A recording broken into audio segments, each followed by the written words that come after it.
"Dad, I'm gonna be a ghost." Mary has always been fascinated by the supernatural. It's been one of those ever-present interests that have persisted over the years, sometimes to a troublesome level. But this was different. She'd sat me down at the kitchen table and told me this like it was some sort of revelation. This was her telling me something serious and fundamental about herself.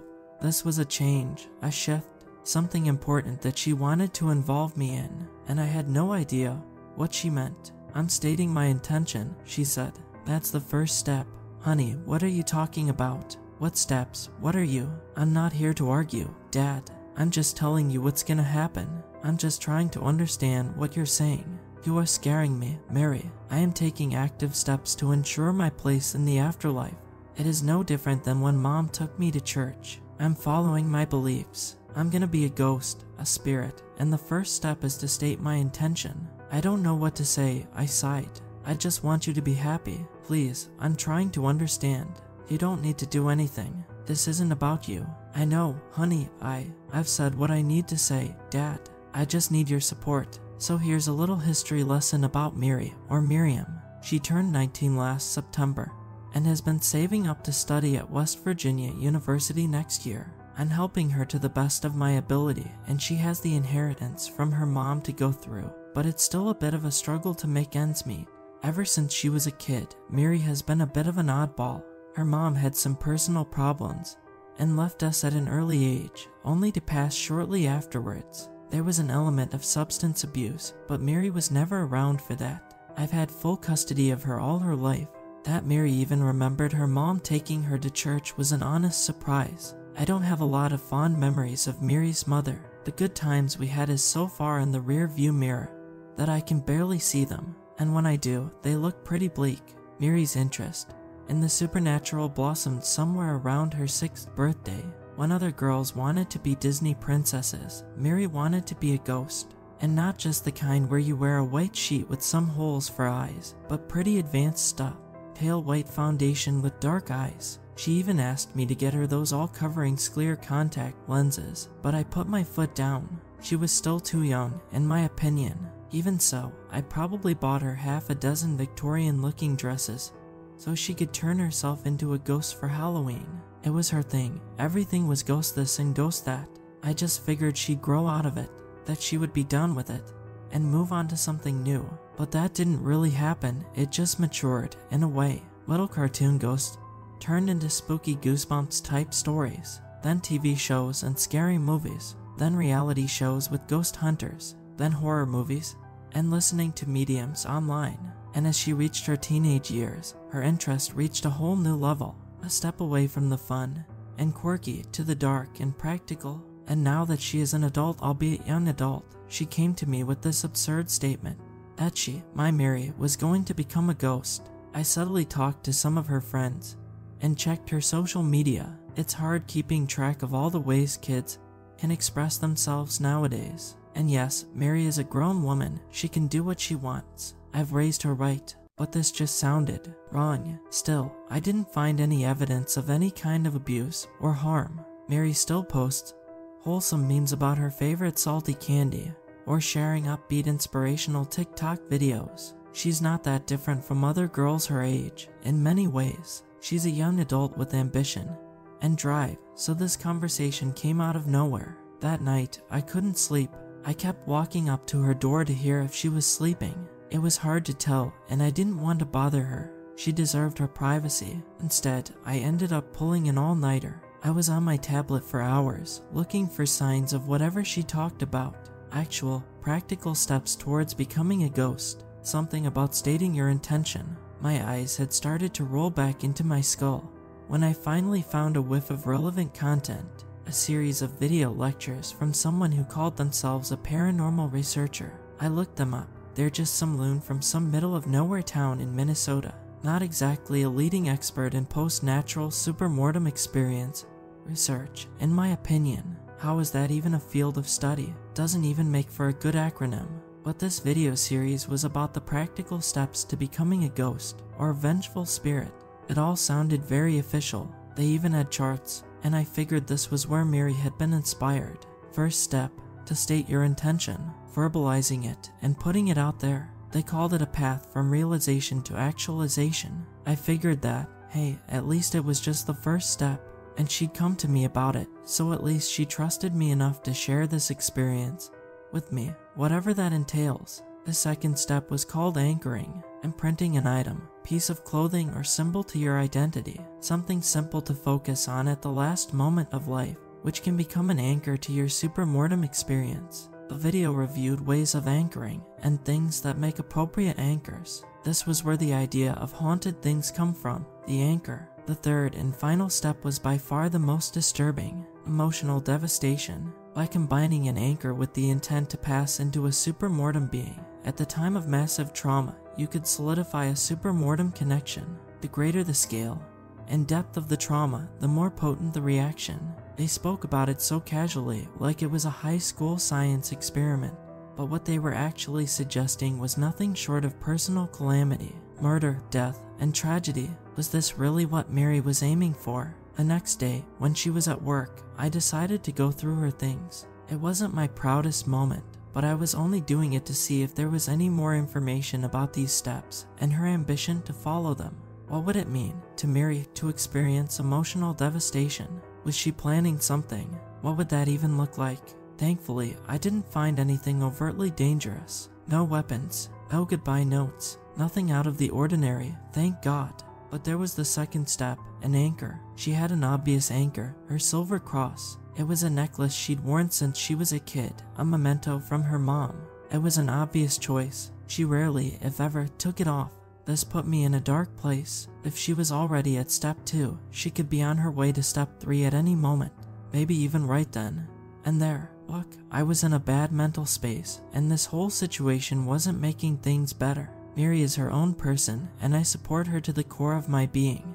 But I'm also a father, and that part of me doesn't go away. So I got in my car, and I went to see her at work. I was exhausted, panicking, and confused. Didn't even notice that I parked in the handicapped space. I just stormed in. She was just working her shift. Didn't seem to have a worry in the world. Needless to say, we didn't have a very constructive conversation. She said some pretty harsh things, and not all of it was untrue. I didn't stay long. Mary and I had trouble talking after that. I tried to bring it up during dinner, but she just locked herself in her room with a takeaway salad from work. I tried messaging her, but she left me on read. I stood outside her room and asked her to talk to me. Nothing. I crashed hard that night. I was exhausted, physically and mentally. Mary still wasn't talking to me, and I had to recover from my all-nighter. I went to bed early, hoping it would all feel better in the morning. I wish that was all there was to it. A couple of bad days. But no, there was more. I woke up in the middle of the night. A single sliver of light peeked in through the bedroom door, poking me in the eye. I turned to face the door, only to see Mary standing in the doorway. She just stood there, still in her work clothes. One hand on the doorknob, one hand holding something. Mary wasn't looking at me. She had this odd blank stare, like she was looking straight through me. Her mouth hung open, slack-jawed. She was panting, as if she'd been running. I looked at her. She looked back.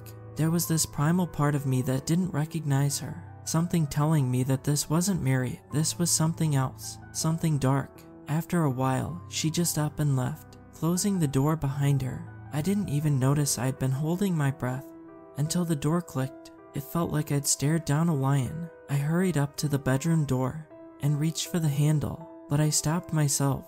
I'd never locked that door. Mary didn't lock hers, and I didn't lock mine. It was a social contract, a show of trust, but it brought an important question to mind. How far was I willing to trust my daughter? I tried talking to her the next day, but I only had a few minutes before she went to work. I had work too, so I couldn't do much to keep her in the conversation. She just acted like she didn't know what I was talking about. There was no step 3. There was no big plan. She hadn't been at my door last night. No, if anything, I was the one being strange. That's how it sounded, at least. I had trouble staying focused at work. We'd been having some staffing issues, and some of us had to pick up the slack. Micah and his twin boys had been sick after their latest camping trip.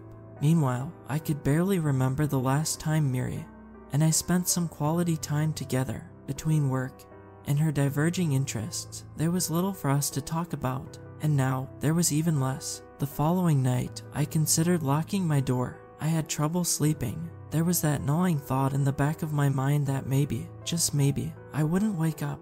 If Mary was serious about this thing, she might do something stupid.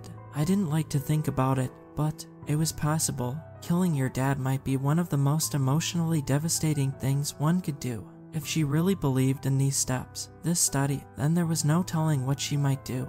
But somewhere around midnight, I drifted off to sleep, and just like the previous night, it didn't last very long. I woke up by that stray light hitting my eyes again. I peeked out from the covers, only to see Mary's silhouette against the hallway light. This time, she was holding a knife. "Mary," I yawned. "Mary, what are you?" "Shut up," she growled. "Honey, I'm just..." "Shut the hell up." She'd never spoken to me like that. Her hands were trembling, knees bent, like she was ready to pounce. I found myself looking for something to shield myself with, but there was nothing. Maybe I could push her down with a pillow, or wrap her in a bedsheet. She took a step forward, but stopped herself. I reacted instinctively, and shot out of bed, pressing myself against the wall. Mary just smiled. Her breathing was forced and rattled. Just shut the hell up. "Let me do this," she continued. "I want to do this. Honey, you have to talk to me." For a moment, she looked up at me. "You're right," she said. "Not tonight." And then she left. I followed her into the hallway, calling for her to stop this, that we should talk about this, that she was sick, and that I wanted to help her. I just let every word I could find fall out of my mouth like a verbal waterfall, stumbling over my own thoughts along the way. In response, she plunged the kitchen knife straight into the wall, inadvertently cutting the cable to one of the hallway lights. I just stopped and watched her go back into her bedroom.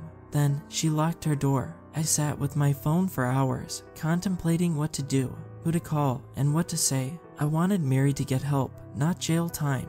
I didn't know what to do. I looked at all kinds of sites relating to mental breakdowns and illness, but I couldn't find anything in particular. I kept coming back to this one thought: how far would I go to protect my daughter? I decided I'd do what little I could.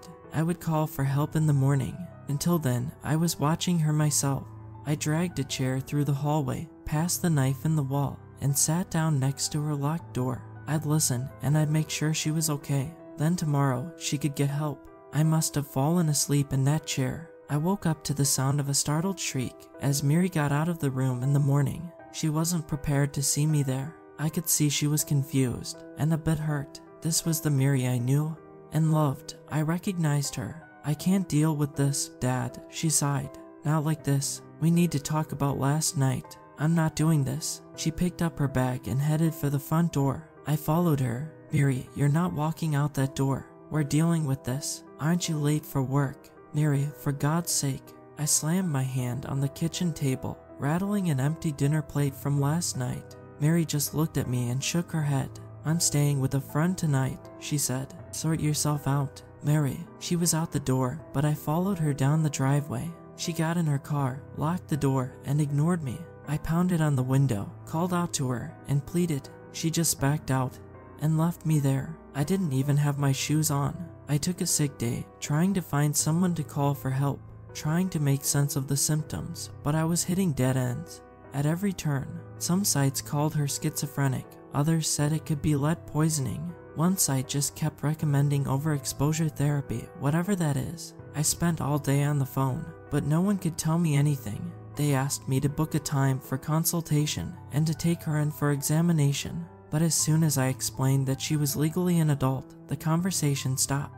It seemed that my options were to either call the police or get her to come voluntarily. Neither was a feasible option. I couldn't lose her. I tried calling Miri all day, but there was no response. She'd either blocked me or turned off her phone. She wasn't online on her socials, and she wasn't checking her email. I considered going to her job to talk to her directly, but I'd already tried that once. Going back there might get me barred forever. I tried to convince myself it was something temporary or a misunderstanding. I really tried, but the mental image of her standing there with a shaking knife and her hand had been burned into my mind. The greater the scale and depth of the trauma, the more potent the reaction. I watched the video over and over. Step 3. I fell asleep looking at my tablet that night, and for the final time, it didn't last long. I woke up again, but not to a strand of light touching my eyes. I woke up to the sound of thumping feet sprinting down the hall, heading straight for my bedroom. I wasn't prepared in the slightest. I thought Mary was staying with her friend. Instead, she burst through the door, knife in hand. She didn't even stop to breathe. She came straight at me. I rolled out of bed and tossed my covers at her. She just laughed, and not her signature Mary laugh, but something off. A cackling, hysterical laughter. It pulled at a cold nerve along my spine. As my pulse raced, she was going to kill me. Step 3. As she untangled herself, I hurried into the hallway. I could hear Mary panting behind me, trying to catch up. She was so excited. Manic joy. I threw myself into the bathroom, slamming the door behind me and turning the lock. I could hear her rush past the door, not even stopping to check. She had a plan. I didn't skip a beat. I scrambled for something to defend myself with. Not to hurt her, but maybe hold her down or keep her off. Tie her down, or wrap her in a towel, anything. But I didn't get to think for long before I heard a thump at the bathroom window. I barely had the time to turn my head before she threw herself at it, breaking the glass with reckless abandon, throwing shards all over the floor, and falling haphazardly into the empty bathtub. I backed away, feeling a piece of glass digging into my big toe. Mary struggled to get up. She was still laughing. I backed out into the hallway, hearing the crunching noise of crackling glass as Mary got out of the bathtub. I shut the door and held it back, trying to give myself some time to talk to her. She threw herself at the door, slamming her head into it over and over. "Mary," I called out. "Mary, what the hell are you doing?" Her laugh grew from maniacal to this deeply unsettling heaving. I could hear the thumping of her head reaching higher and higher. Seconds later, she was just making this awful droning noise, exhaling loudly against the door. The thumping stopped. "I'm calling the police. Mary, we need to deal with." The door was torn right off its hinges as Mary ripped it out of the frame. She looked about 3 feet taller, and her one arm had taken on a strange shape, like it had an extra joint. And her face, that wasn't her face anymore. I stumbled backwards. I felt a part of me grow cold as I realized I had a knife lodged deep into my left shoulder. Mary's long arm had shot out like a scorpion stinger. It was such a shock that my legs just gave out. My body wasn't responding anymore. My heart had enough. I sank to the floor as she loomed over me. This wasn't my Mary. This was something else, and it was doing something to her just as much as it was to me. I was panicking, not knowing how to save either of us. That dark, sinking feeling where you realize just how fast you're running out of options. "I'ma be a ghost, Daddy," the thing grinned. "I'ma be a ghost." My mind took me down an unsuspecting road, akin to your life flashing before your eyes. A realization dawned on me. There had been someone else in my life that had followed the 3 steps to become a spirit, maybe inadvertently. Mary's mother had said one last thing to me the day she lost custody. She had leaned forward, spat on my shoes, and growled, "I'll haunt your damn nightmares." She'd said so many horrible things to me over the years, I hadn't really thought about it. It was just one more thing in a long list of abusive language. But in the context of those steps, it could be considered an intention and anchor. Well, the silver cross, it had meant a lot to her, just as it did to Mary. And emotional devastation, well, pretty much everything about that woman was a tragedy, from the way she lived to the way she died. It was a long shot, but it might be her. And looking at the face of Mary's twisted image, I could recognize the malice. And as it pulled the knife from my shoulder to end me, I did what little I could. I tore the little silver cross from her neck, put it in my mouth, and bit down, breaking it into 2 distinct pieces. With a desperate shriek, she sunk the knife into me again. I recognized her anger from that day at the courthouse. This was the same woman who'd had Mary taken from her all those years ago. And with every beat of my heart, the world grew darker as I bled out on the floor. But unconsciousness is just like blinking. One moment you're there, one moment you're somewhere else. And I went from feeling bad to downright miserable. I was in a hospital, recovering from 3 stab wounds, bandages on my shoulder, hand, and the side of my stomach. There was this parade of people asking to talk to me, a nurse, a doctor, and then a couple of police officers. I insisted that I had to see Mary and that I wasn't pressing charges. It was hard to explain how this could all be a misunderstanding and that I desperately wanted to see my girl again. They agreed to let me see her. Mary was wheeled in. Her feet were bandaged from severe glass cuts, so she had to use a wheelchair. There was an awkward silence as they allowed us to speak in private. When we were finally alone, she held my hand tight. I sighed with relief.